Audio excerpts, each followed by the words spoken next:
Rancho LPG in the harbor area maintains 2 tanks, and these tanks are each 12.5 million gallons, 2 tanks, so 25 million gallons of butane and propane that are about 1,200 feet from residences, from a community school, very close to the 110 freeway, as I said, on Gaffey, and extremely close to the port infrastructure. And these tanks and the materials in the tanks are highly flammable and highly explosive. Over the past 20 years, my predecessors have spent a great deal of time and energy looking into all of the regulatory requirements put on these tanks. But I will say back in the 1970s, when these were built, the city mistakenly believed that no permit requirements came from the city. So they were built without building permits. They did have other regulatory controls, but they were much less than we have today.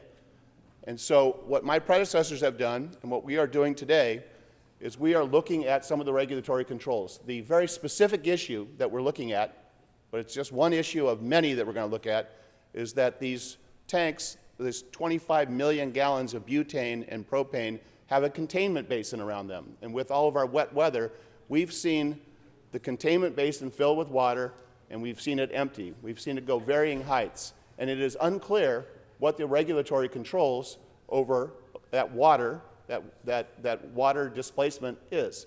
And so what we're looking at very specifically is what is happening with the groundwater, where is that water going, is there contamination?